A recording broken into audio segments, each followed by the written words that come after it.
what is pain? Important question. One definition of pain, we can define pain as unpleasant sensation. Just getting really, really specific and clear. Pain is unpleasant sensation. Now, of course, that pain of unpleasant sensation can manifest in different ways. It's not just physical. Pain can be mental.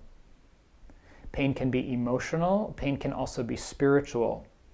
In medicine, sometimes they talk about a condition called total pain, where we are experiencing pain on all levels of our human life: physical, mental, emotional, and spiritual.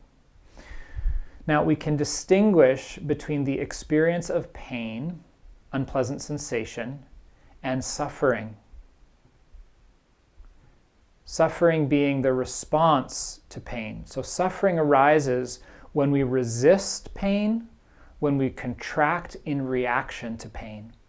So suffering is about how we relate to the pain. The pain is, we could say, inevitable. It's part of being human, right? We all experience unpleasant things, unpleasant thoughts, feelings, emotions, sensations. It's just how we're wired. What we do with those sensations is up to us. So for those who are interested in, I'm going to take down the slide for a moment.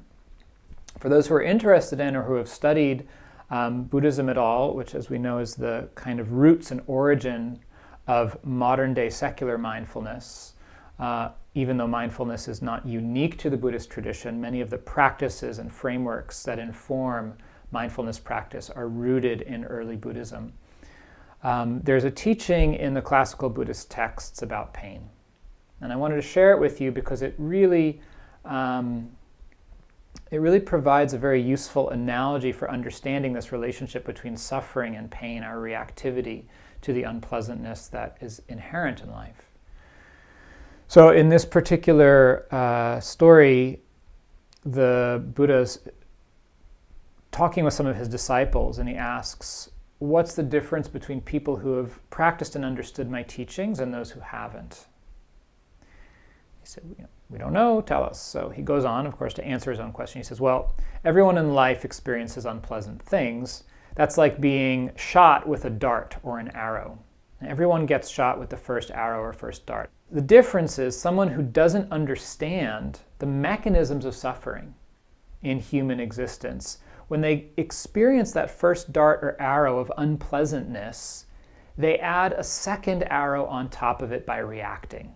Why is this happening to me? Whose fault is it? Why does this always happen to me? When is it going to end? It's my fault. It shouldn't have happened. And on top of a physically unpleasant sensation, they add a mental and emotional unpleasant experience through the reaction. He said, those who have studied and practiced these teachings and understood the mechanism of suffering and how it's released, experience unpleasant sensation and it stops there. They don't react to it because they understand it's part of the nature of life, it's not personal, and it'll change. And so they don't add anything extra on top of it. They don't resist, they don't react, they don't take it personally. They just experience the unpleasantness and allow it to go on its way.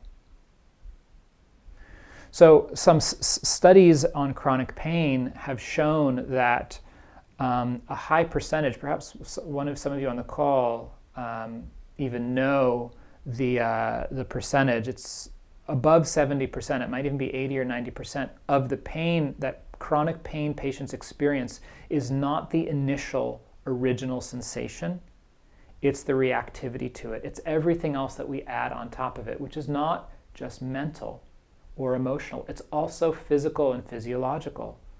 It's the stress we experience, it's the muscular contraction that we experience around the pain, bracing ourselves against it, trying to avoid it. So beginning to have a felt understanding of the difference between unpleasant sensation and everything that comes after it in the mind and body is essential for not only freeing ourselves from the suffering and entanglement of pain, but being able to support others. We must have a really clear, direct experience of how the mind and body interact and what our conditioning is in relation to unpleasantness, to be able to have compassion for others, to understand how their mind is functioning, and to very gently, consistently, and confidently guide them through the process of understanding the chain of events in their own mind and body. So the Buddhist teacher Shinzen Young has a really wonderful way of explaining and putting this relationship between pain and suffering. He has a little formula, some of you may be familiar with this. S equals P times R. Suffering equals pain times resistance. As most of us know from algebra, what happens to the suffering if the resistance is 0? Right? Anything times 0 is 0. So when the resistance is 0, it doesn't matter how much pain we're in, there's no suffering. And I've experienced this myself. I can tell you directly, it's true.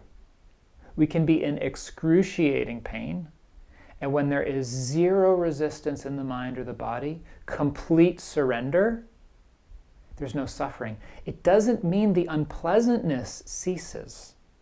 The painful sensations are still present, but the mind is not tormented by it. It can actually be joyful.